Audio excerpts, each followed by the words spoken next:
পৰিচয় চেনেলৰ প্ৰতিগৰাকী দৰ্শকক স্বাগতম জনাইছো। নমস্কাৰ, মই প্ৰণৱজ্যোতি শইকীয়া। আপোনালোকৰ মনত আছেনে গহপুৰৰ সংগীত শিল্পী বহু বছৰ আগতে সংগীতৰ লগত জড়িত আছিলে। গহপুৰৰ প্ৰত্যেক ঘৰ মানুহৰ বাসগৃহলৈ গৈছিল তেখেতে এখন চাইকেল লৈ, আৰু প্ৰতিগৰাকী শিশুক গহপুৰ অঞ্চলৰ বিভিন্ন গাঁৱৰ বিভিন্ন অঞ্চলৰ প্ৰতিগৰাকী শিশুক গান শিকাইছিলে ধৰ্মেশ্বৰ বৰাই। সেইগৰাকী ধৰ্মেশ্বৰ বৰা কিছুদিন পূৰ্বে অসুস্থ হৈছিলে। আমি বাতৰি সম্প্ৰচাৰ কৰিছিলোঁ। বৰ্তমান কেনে আছে ধৰ্মেশ্বৰ বৰা?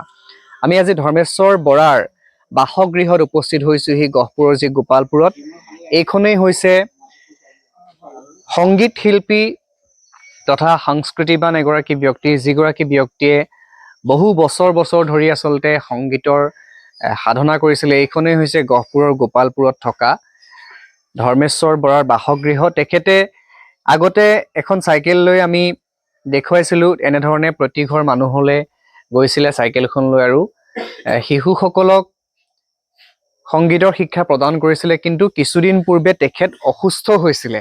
সেই অসুস্থ হোৱাৰ সময়ত তেখেতক কিন্তু গহপুৰৰ বহুজন ব্যক্তিয়ে ব্যক্তিগতভাৱে তেখেতক নিজৰ সামৰ্থ্য অনুযায়ী সহায় কৰিছিলে। আৰু আজিও তেনে এগৰাকী ব্যক্তি, গহপুৰৰ এগৰাকী আচলতে বিভিন্ন অনুষ্ঠানৰ লগত লাগি থকা এগৰাকী সমাজকৰ্মী বুলি ক'ব লাগিব, বিপুল গাংগুলী ডাঙৰীয়া তেখেতৰ বাসগৃহলৈ আহিছে।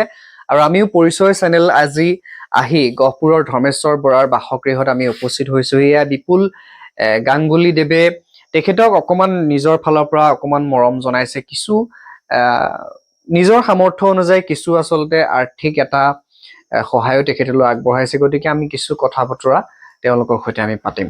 তেখেতৰ বাসগৃহখন দেখুৱাইছিলোঁ, আমি পূৰ্বতেও খবৰ লৈছিলোঁ। কিন্তু এটা দুখৰ বিষয়, আজিলৈকে কিন্তু তেওঁ চৰকাৰীভাৱে তেখেতৰ যি পাবলগীয়া প্ৰাপ্য, সেয়া লাগিলে শিল্পী পেঞ্চনেই হওক বা বিভিন্ন আঁচনিৰ সুবিধা হওক, সেইখিনি কিন্তু লাভ নকৰিলে আজি পৰ্যন্ত। পৰিয়ালৰ লোকে আমাক আগতেও জনাইছিলে, আজিৰ দিনটোতো জনাইছিলে। কিন্তু তথাপিতো তেখেতে যিহেতু ইমান শিশুসকলক, গহপুৰৰ শিশুসকলক সংগীতৰ শিক্ষা প্ৰদান কৰিছিলে, সেইসকল অভিভাৱক অভিভাৱিকা বা তেখেতক ভাল পোৱা বহুত ব্যক্তিয়ে, সকলোৱে ভাল পায়, তেওঁক সহায় কৰিছিলে, যাৰ কাৰণে আজি তেখেত এনেধৰণে এতিয়াও বহি আছে। এগৰাকী আমি তেখেতৰ সৈতে কথা পাতিম বিতংভাৱে। কিন্তু আজি যি বিপুল গাংগুলী ডাঙৰীয়া তেখেতৰ বাসগৃহলৈ আহিলে, বিপুল দা, মই আপোনাৰ ওচৰলৈ আহিছোঁ। ধৰ্মেশ্বৰ বৰাক আপোনালোকে বছৰ ধৰি পাইছে। আগতে একদম চাইকেলখন লৈ তেখেতে ওলাই যায়, বিভিন্ন অনুষ্ঠানলৈ যায়। আজি আপুনি তেখেতৰ অকণমান খবৰ ল'বলৈ আহিছে। কওকচোন, আপুনি তেতিয়া লগ পাইছিলে, আজি তেখেতৰ যিটো ধৰি লওক তেখেতৰ স্থিতি বা যিটো পৰিৱেশ, কি পাৰ্থক্য দেখা পাইছে, কি ক'ব? দাদাকটো মই বহুত দেখিছোঁ, বহুত ল'ৰা ছোৱালীকে শিক্ষা দিলে। শিল্পী যিখিনি চাৰেগামৰ পৰা হাৰমনিয়ামখন চাইকেলৰ পিছফালে বান্ধি পেলাই যায়, বহু ল'ৰা ছোৱালীকে দিলে, দেখিছোঁ। কিন্তু দাদা যি হিচাপত ল'ৰা ছোৱালীক শিক্ষা দিলে, সেই হিচাপে চৰকাৰৰ পৰা কিবা আৰ্থিক সাহায্য পাব লাগিছে, শিল্পী পেঞ্চন পাব লাগিছিলে বুলি আশা এটা কৰিছোঁ, আৰু পাব লাগে। ঘৰখনো চলিবলৈ অসুবিধা হৈছে। আমাৰ নিচিনা গৰীব মানুহ যি চৰকাৰে সহায় নকৰে, কোনে সহায় কৰিব? ৰাইজেতো সহায় কৰে, যি পাৰে আৰ্থিকভাৱে কৰে। মোৰো এসময়ত বিপদ হৈছিলে, তেতিয়া ৰাইজে বহুত যথেষ্ট সহায় কৰিছে। কৰাৰ পিছতো মই অকণমান সুস্থ হ'লোঁ বা কিবা এটা ফুটপাথত দোকান দি খাইছোঁ। কিন্তু আপোনালোকৰ চেনেলত দি পেলাই মই দাদাক যেতিয়া বাতৰি দেখা পাইছিলোঁ যে দাদাৰ অৱস্থা একদম বেয়া, চলিবলৈও দিগদাৰী হৈছে, তেতিয়া দাদা মই ভাবিছোঁ যাম বুলি কিন্তু আজি কিবা যোগাযোগ এটা কৰিলোঁ। কৰাৰ পিছত দাদা ঘৰত আছেনে বোলে, আছে বুলি গম পালোঁ। যেতিয়া স্বাস্থ্য বুজ ল'বলৈ আহিলোঁ, যি পাৰোঁ আৰ্থিক সাহায্য এটা ৰকম কৰিলোঁ। আৰু সকলো ৰাইজে পাৰিলে দাদাক অকণমান সহায় সহযোগ কৰক, চৰকাৰৰ ফালৰ পৰা কৰক, মাননীয় বিধায়কৰ পৰাও কিবা পায় যি শিল্পী পেঞ্চন আগবঢ়াই নিয়ক। ঘৰখনৰ চলিবলৈ দিগদাৰ হয়, আজিকালি সকলো বস্তু ধৰক দাম চাম হৈছে, চলিবলৈ মিলিবলৈ ঔষধ পাতিৰ পৰা চবৰে পৰা যিখিনি পালে চৰকাৰৰ ফালৰ পৰা সহায় কৰিলে ভাল হয়। আৰু আমিও ৰাইজক আশা কৰোঁ যে ৰাইজেও আহক, দাদাক অকণমান সহায় সহযোগ কৰক, দাদাক চাই যাওক। জীয়াই থাকোঁতে মানুহ সন্মান দিব লাগে, মৰাৰ পিছত মানুহ আহি মাত লগাই পেলাই কোনো সন্মান দি লাভ নাই। মানুহৰ প্ৰতি মৰম থাকে, মানুহৰ বাবেই। মানুহ যিমান পাৰে সকলো মানুহ, আমি যদি ডেইলি 2 টকাকৈ জমা কৰোঁ, 4 কোটি মানুহ আছিল, তেনেকুৱা আমি সকলো মানুহক আমি সহায় কৰিব পাৰোঁ। আমাকো সহায় কৰিব পাৰে, ধৰক আমাক তেনেকুৱা আৰ্থিক কিবা দৈনিকী হ'লে আমি 2 টকা জমা কৰিলোঁ ডেইলি, 4 কোটি মানুহে 8 কোটি টকা হয়। 8 কোটি টকা হ'লে আমি তেনেকুৱা বহুতখিনি চৰকাৰৰ পৰাও কিছুমান নহ'লেও আমি চলি মেলি সহায় কৰিব পাৰোঁ। তাকে ইতিমধ্যে আপোনালোকে গম পাইছে, আমি পূৰ্বতেও দেখুৱাইছিলোঁ এইগৰাকী হৈছে ধৰ্মেশ্বৰ বৰা, আপোনালোক সকলোৰে মৰমৰ, সকলোৰে পৰিচিত। বছৰ বছৰ ধৰি এখন চাইকেল লৈ আমাকো সংগীতৰ শিক্ষা প্ৰদান কৰিছিলে সৰুতে, আৰু বহু ছাত্ৰ ছাত্ৰী, গহপুৰৰ চিনি নোপোৱা মানুহ নাই, সকলোকে ইমান গান শিকালে, ইমান অনুষ্ঠান প্ৰতিষ্ঠান, সেয়া লাগিলে গোপালপুৰেই হওক বা গহপুৰৰ বিভিন্ন প্ৰান্তৰ, গহপুৰ টাউনৰ পৰা আৰম্ভ কৰি যিমান গাঁও আছে, যিমান অঞ্চল আছে, সমষ্টি, গোটেই গহপুৰ সমষ্টিটোতেই তেখেতে সংগীতৰ সাধনা কৰিছিলে, সংগীতৰ অনুষ্ঠান কৰিছিলে, শিক্ষা প্ৰদান কৰিছিলে। আজি তেখেতৰ কিন্তু অৱস্থাটো একেবাৰে শোচনীয়, কাৰণ তেখেত একেবাৰে অসুস্থ, আৰু এতিয়া সেই আগৰ চাইকেলখন লৈ তেওঁ আৰু সংগীতৰ শিক্ষা প্ৰদানৰ কাৰণে যাব নোৱাৰে। আজি এবছৰ পূৰ্বে আমি বাতৰি সম্প্ৰচাৰ কৰিছিলোঁ, তেখেতে বহুত আচলতে অৱস্থা বেয়া হৈছিলে, আৰু তাৰপিছত আমাক আজি কথা পাতোতে কৈছে যে বহু যন্ত্ৰণা গ'ল, বহু দুখ কষ্ট গ'ল, কিন্তু তেখেত কেনেনো আছে, ৰাইজে আমাক সুধি থাকে কেতিয়াবা। গতিকে মই আপোনাৰ ওচৰলৈ আহিছোঁ, যিহেতু এবছৰৰ আগতে আহিছিলোঁ, হয়, তাৰপিছত আমি বিভিন্ন মাধ্যমত দেখা পাইছোঁ, যদিও চৰকাৰী সাহায্য আপুনি নাপালে, কিন্তু ব্যক্তিগতভাৱে আপোনাক বহু মানুহে সহায় কৰিলে। গতিকে এবছৰ আগৰ পৰা কওকচোন, কি কি আপোনাৰ সমস্যা আপোনাৰ মাজতে পাৰ হৈ গ'ল, এতিয়া আপুনি কি কি উপশম লাভ কৰিছে এতিয়ালৈকে? সমস্যা মানে মোৰ এই অসুস্থ হৈ যোৱা ঠিক আগত মোৰ বহুকেইটা সমস্যা হৈ গ'ল। তাৰ ভিতৰত বিশেষকৈ মই বেছি এটা কষ্ট কৰিলোঁ কেইবাটা অনুষ্ঠানতো, টিভি চেনেলৰ এটা অনুষ্ঠান, ৰিয়েলিটি শ্ব', আৰু তাৰপিছত আমাৰ আঞ্চলিকৰ যিবিলাক তাৰমানে সামাজিক অনুষ্ঠান, 4-5টা সামাজিক অনুষ্ঠানত মই কষ্ট কৰিলোঁ। তাৰ পিছৰ পৰা মই অসুস্থতা অনুভৱ কৰিলোঁ। অসুস্থ হৈ যোৱাৰ লগে লগে মই গহপুৰ হস্পিটেলত প্ৰথম প্ৰাথমিক চিকিৎসাখিনি কৰি চালোঁ, কিন্তু একেবাৰে উন্নতি হোৱাতকৈ নিম্নগামী হ'ল। নিম্নগামী হ'ল মানে মই মানে খোজ কাঢ়িব নোৱাৰা অৱস্থা হ'ল। সেই টিভি চেনেলটো আহি পেলাই যিটো নিউজ দিছিলে, সেই কথামতে বিভিন্ন অনুষ্ঠান, যেনে আমাৰ গহপুৰ চৈধ্য কলেজৰ প্ৰায়খিনি শিক্ষক শিক্ষয়িত্ৰী কৰ্মচাৰী, আমাৰ জিলা মইনা পাৰিজাত, আঞ্চলিক মইনা পাৰিজাত, আৰু গোপালপুৰ অঞ্চলৰ যিবিলাক সামাজিক অনুষ্ঠান, যুৱক সংঘই মোক 2-4 পইচা দি পেলাই যিখিনি সহায় কৰিলে, সেইটোকে সামৰ্থ্য কৰি লৈ মই ডিব্ৰুগড় মেডিকেলত মই ট্ৰিটমেণ্ট কৰিবলৈ আগবাঢ়ি গ'লোঁ।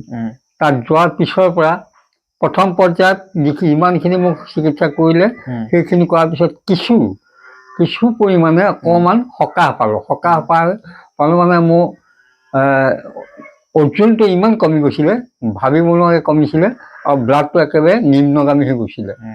এইবিলাক হেৰিয়াত অলপমান মানে 1 কেজিমানহে বাঢ়িছিলে ওজনটো। তাৰপিছত তাৰমানে ব্লাডটো 2 পইণ্ট বাঢ়িছে।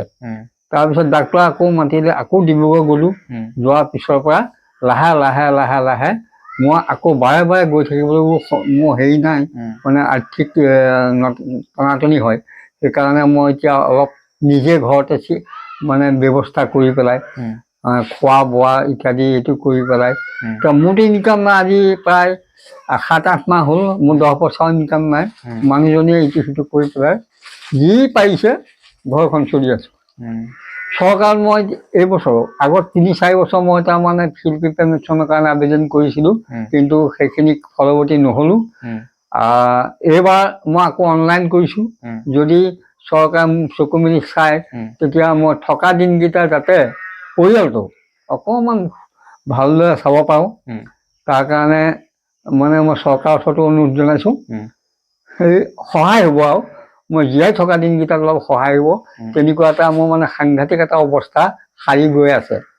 এতিয়াও মই মানে ৰাস্তালৈকে আঁতৰলৈকে মই চাইকেল মই চলোৱা নাই, চলাব পৰা নাই, গাত শক্তিটো সিমান হোৱা নাই। মোৰ সেই সাৰি যোৱা কথাখিনি সিমানেই বুলি ভাবিছিলোঁ। এয়া আচলতে ধৰ্মেশ্বৰ বৰা আচলতে দুখৰ কাহিনী আপোনালোকে শুনিলে, যে একেবাৰে দুখত কৈছে। ইয়াৰ পৰা এবছৰ আগতেও কৈছিলে, মই তেখেতক কৈছিলোঁ আপোনাৰ যিখিনি কথা, যিখিনি আমি দৃষ্টি আকৰ্ষণ কৰিব পাৰিম বিভাগীয় কৰ্তৃপক্ষ বা চৰকাৰৰ, তেখেতে কিন্তু আজিও নাই পোৱা। গতিকে আমি পুনৰবাৰ অনুৰোধ জনাব বিচাৰিছোঁ গহপুৰ সমষ্টিৰ বিধায়ক উৎপল বৰা ডাঙৰীয়া, আপুনি এই ধৰ্মেশ্বৰ বৰা এগৰাকী সংগীতৰ লগত জড়িত এগৰাকী ব্যক্তিক আপুনি কিছু চৰকাৰৰ যিখিনি আচলতে পুঁজি থাকে, এই বিশেষকৈ চিকিৎসাৰ দিশত সেই পুঁজি আপুনি কিছু আৰ্থিকভাৱে তেখেতক সহায় কৰে যাতে পৰিয়ালটোৰ চলিব পৰাকৈ এটা সামৰ্থ্য হয় বা যিখিনি তেখেতৰ এতিয়া বৰ্তমান চিকিৎসাৰ কাৰণে যাৱতীয় খৰচ লাগে খা খৰচ থাকে সেইখিনি যাতে বহন কৰিব পাৰে তাৰ কাৰণে আমি পুনৰবাৰ গহপুৰ সমষ্টিৰ বিধায়কলৈ আমি অনুৰোধ জনাইছো উৎপল বৰা ডাঙৰীয়ালে আৰু তাৰ লগতে আচলতে অসমৰ মুখ্যমন্ত্ৰী ডক্টৰ হিমন্ত বিশ্ব শৰ্মা ডাঙৰীয়া সাংস্কৃতিক মন্ত্ৰীলৈ আমি অনুৰোধ জনাইছো এনেধৰণৰ শিল্পীসকলক আপোনালোকে আচলতে তেওঁলোকে যি বছৰ বছৰ ধৰি যি সাধনা কৰিলে সেই সাধনাখিনি আজিৰ সেই সময়ত কৰা কষ্টখিনি কিন্তু আজিৰ দিনত যেতিয়া এটা বয়স হয় সেই বয়সত কিন্তু যথেষ্ট কষ্ট এটা সন্মুখীন হ'ব লগা হয় গতিকে আমি পুনৰবাৰ পৰিচয় চেনেলৰ জৰিয়তে আমি আহ্বান জনাইছো অনুৰোধ জনাব বিচাৰিছো যাতে এনেধৰণৰ ব্যক্তিসকলক আপোনালোকে যি পাবলগীয়া যি মৰ্যাদা তেওঁলোকক এতিয়া স্বীকৃতি নালাগে কোনো ধৰণৰ সন্মান নালাগে কিন্তু এটা আৰ্থিকভাৱে যদি কিছু পৰিমাণে হ'লেও সকাহ পায় তেতিয়াও তেওঁলোকৰ কিছু সুবিধা হয় গতিকে আমি আমাৰ চেনেলৰ জৰিয়তে আমি গহপুৰবাসী ৰাইজলৈ আমি এটা অনুৰোধ জনাব বিচাৰিছো ধৰ্মেশ্বৰ বৰাক আপোনালোকে সকলোৰে মৰমৰ সকলোৰে পৰিচিত এতিয়াও আপোনালোকৰ সন্তানৰ প্ৰতি তেখেতৰ মৰম আছে শ্ৰদ্ধা আছে কিন্তু তেখেত যাব নোৱাৰে আপোনাৰ সন্তানক শিক্ষা প্ৰদান কৰিবলৈ যেহেতু তেখেত অসুস্থ গতিকে আমি পুনৰবাৰ আহ্বান জনাইছো আজি যেনেদৰে আজি বিপুল গাংগুলী ডাঙৰীয়া তেখেতৰ বাসগৃহলৈ আহিছে মোক ফোন কৰিলে যে মই যাম তেখেতক অকণমান মৰমো জনাব বিচাৰিছো আৰু লগতে এটা আৰ্থিক সাহায্য কম পৰিমাণে হ'লেও তেখেতে জনাইছে নিজৰ সামৰ্থ্য অনুযায়ী বিপুল দাও যিহেতু নিজে এগৰাকী আচলতে বিশেষভাৱে সক্ষম বুলিয়ে ক'ব লাগিব কাৰণ তেখেতে নিজে কষ্ট কৰি উপাৰ্জন কৰি আছে আপোনালোকে সকলোৱে জানে পৰিচিত এনেধৰণৰ আৰু বহু চাকৰিয়াল ব্যক্তি আছে ব্যৱসায়ী ব্যক্তি আছে আপোনালোকেও আমি তেখেতৰ একাউণ্ট নাম্বাৰটো আমি আপোনালোকলৈ আগবঢ়াম যাতে আপোনালোকৰ সামৰ্থ্য অনুযায়ী কিছু আৰ্থিকভাৱে সহায় কৰে